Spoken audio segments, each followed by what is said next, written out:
Bueno, bien. Buenas tardes, compañeras, compañeros. De verdad le damos muchas gracias por estar acompañándonos en esta actividad, la cual está enmarcada en otra serie de actividades y de movilizaciones que hemos venido realizando de conjunto, factores como los compañeros del PCL, compañeros de lucha de clase, los compañeros del Partido Comunista y del Frente Nacional de Lucha de la Clase Trabajadora, los compañeros de la LTS. Ya hemos venido haciendo una serie de actividades. Y como tenemos el acuerdo general, ¿verdad?, de contribuir a la articulación de un espacio al servicio genuino de la clase trabajadora, por eso hemos convocado a este foro hoy, porque lo que estamos discutiendo, compañeras, compañeros, es la principal demanda anidada en el seno de la clase trabajadora, y es el salario. Porque además sabemos perfectamente que de salario se desprenden prestaciones, pensiones, la posibilidad de en qué condiciones se puedan discutir contratos colectivos. Y los trabajadores, cada vez que se han movilizado, la tienen clara. De manera inmediata lo ubican y dicen que su principal problema es el salario.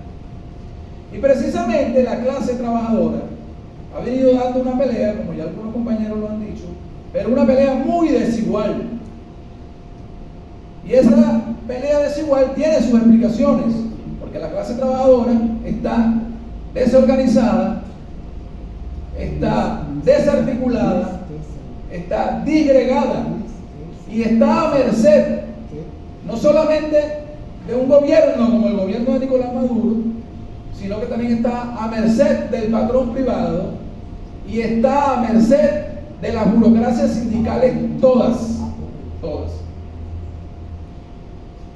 Y como está desorganizada, etcétera, por supuesto está, digámoslo así, guindada en cuanto a cómo va la situación real, hacia dónde van las decisiones políticas centrales, hacia dónde van los planes económicos de los patronos y del gobierno y de los empresarios y de todos los intereses internacionales que se mueven detrás de todo esto.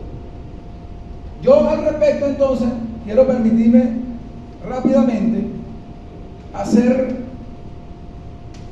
una enumeración de un conjunto de leyes que son centrales en la composición de la política de carácter antiobrero y antipopular del gobierno de Nicolás Maduro. Si bien todo el deterioro y el arrastre del derecho de la clase trabajadora venía desde mucho antes del 2018, pero el 2018 tuvo un peso importantísimo. No solamente porque con todo el cacareo, ¿no?, y la propaganda aquella de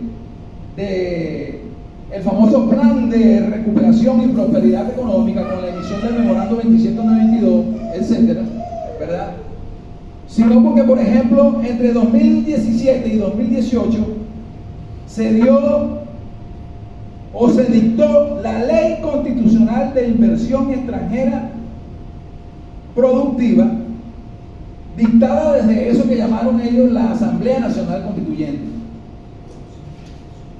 Fíjense que alrededor de esta ley se vociferó muchísimo, como objeto lo siguiente: promover la inversión extranjera productiva. Y en paralelo al dictamen de esta ley fue aprobada la Ley Constitucional contra el Odio, más conocida popularmente como Ley contra el Odio o Ley del Odio. Y luego se dictó la Ley Constitucional Antibloqueo para el Desarrollo Nacional y la Garantía para los Derechos Humanos. Esto es de octubre del 2020. Que tenía como gran pretexto evadir las sanciones económicas.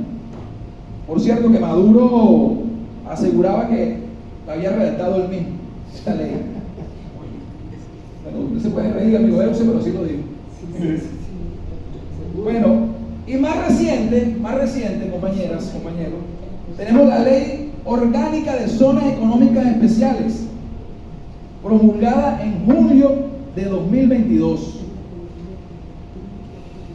Y fíjense que ya había hablado del memorando 2792, ¿no? Que me quiero detener un poquito en este nefasto memorando, que por cierto, muy desconocido en el seno de la clase trabajadora. La mayoría de las trabajadoras y trabajadores en el país no conocen el memorándum 2792, que es un documento emitido por el Ministerio del Trabajo que autoriza a las empresas y patronos a desconocer beneficios laborales. Data de octubre de 2018 este nefasto documento. Para entonces el gobierno, como ya les dije, había lanzado el tan propagandizado Plan de Recuperación Económica y Prosperidad. Bueno, todo esto, compañeros, es un plan orgánico de política, como ya les dije, de carácter antiobrero, antipopular y profundamente capitalista. Ahora bien, que en la clase trabajadora todo este compendio de leyes, o lo que le da cuerpo a lo que es la política económica y por ende la política laboral del gobierno, y de que cómo todo esto favorece al sector privado, no es solamente una responsabilidad del gobierno, ni siquiera solamente es una responsabilidad del sector privado, porque por supuesto el gobierno, como sabía que todo esto no lo podía aplicar sin represión, por supuesto se aseguró con una ley como la ley del odio, y ya hemos conocido el resultado de todo esto. Como ya algunos compañeros lo citaron, dirigentes sindicales detenidos, dirigentes sindicales perseguidos, luchadores presos, luchadores genuinos de la clase trabajadora me refiero. Porque todo esto, insisto, no se puede aplicar sin represión. ¿Qué otro sector tiene responsabilidad en que esto sea totalmente desconocimiento en el seno de la clase trabajadora? Las burocracias sindicales. Y aquí me quiero detener un poco más y profundizar un poco más con respecto a esto. Nosotros hemos venido señalando que es muy positivo, por ejemplo, expresiones como las que se han visto recientemente en Guayana. No solamente en Guayana, en otras partes han sucedido, tenemos información que ha sucedido. Solo que las de Guayana fueron registradas, se colocaron en las redes, digamos, tuvo impacto. Lo que sucedió en empresas como Sidor, lo que sucedió en empresas como Ferrominera del Orinoco, Brisbane o Benalú, en donde los trabajadores corrieron a los dirigentes sindicales de la Central Socialista Bolivariana de Trabajadores, donde le decían, por cierto, ustedes nos robaron el salario. Y eso está bien. A nosotros nos parece muy bien que los trabajadores lo saquen a patadas a todos. Pero hay un problema que si no lo entendemos, y como algunos compañeros que me antecedieron estaban intentando precisar que como hay un problema de clase, hay que saber ver que no solamente hay una sola burocracia, hay muchas burocracias. Y hay otras que están actuando, que actúan con el antigobiernerismo per se, y efectivamente cabalgan el hecho de que en el seno de la clase trabajadora hay un odio genuino hacia el gobierno. Hay un odio de clase genuino hacia el gobierno y hacia sus operadores políticos y sindicales. Pero hay otros sectores de la burocracia sindical que actúan de manera oportunista y en todo momento han actuado al frente de distintas movilizaciones, como la movilización magisterial, como de los universitarios, como de los mismos trabajadores de las empresas básicas, o incluso en sectores de la movilización petrolera, que le dicen a los trabajadores cosas como: primero hay que salir de Nicolás para después pelear por el salario.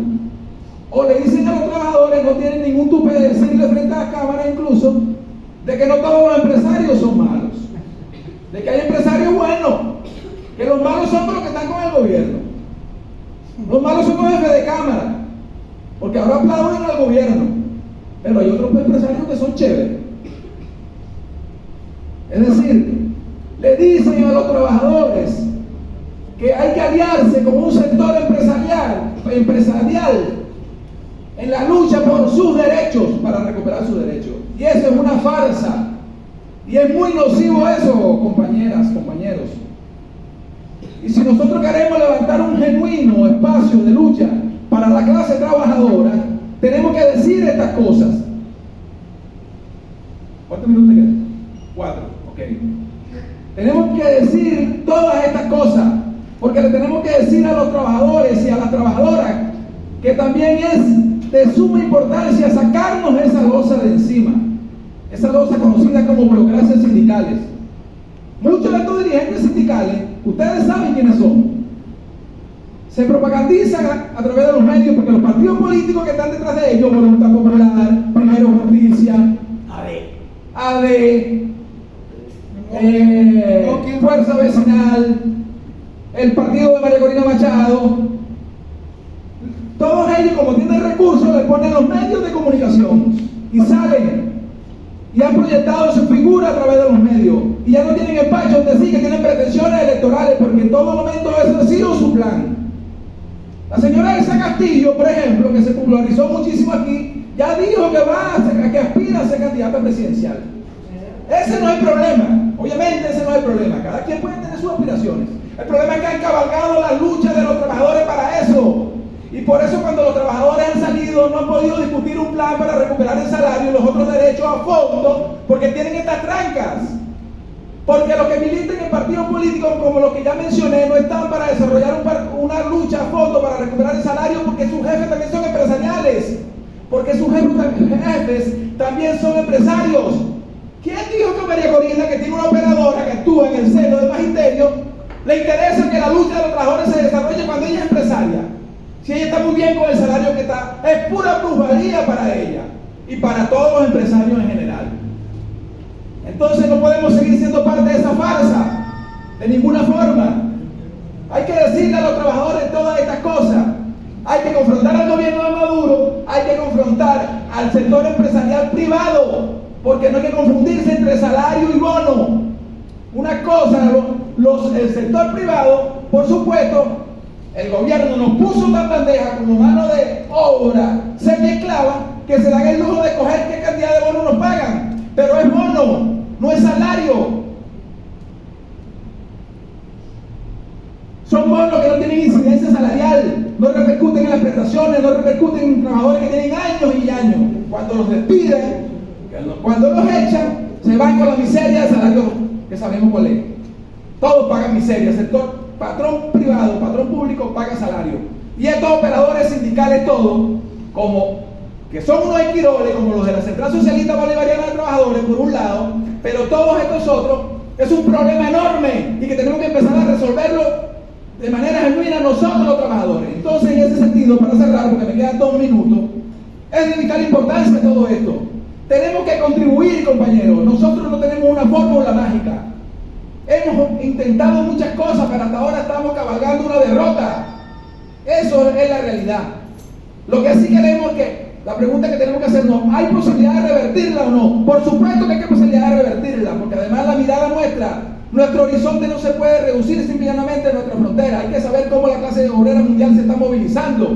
Está peleando en Francia, está peleando en Inglaterra, está peleando en Europa. Y eso es importante para nosotros, está peleando en Argentina, aquí en Sudamérica. Y la clase trabajadora venezolana, con todas sus limitaciones, ha hecho intentos, pero tiene esta losa. Entonces, en definitiva, esta actividad tenemos que ponerla al servicio de eso. Ahora, en el cierre, por supuesto, atendiendo preguntas, sugerencias, inquietudes, queremos hacer en ese sentido una propuesta para avanzar, o sea, que nos permita, a través de actividades como esta, cómo nosotros discutimos un plan que apunte a incorporar a los trabajadores del sector público, a los trabajadores del sector privado y a todos los luchadores para discutir estos planes, pero en medio de la discusión de estos planes saber identificar cómo actúan cada uno de todos estos factores a los cuales acabo de hacer mención. Gracias por escucharme, compañeros.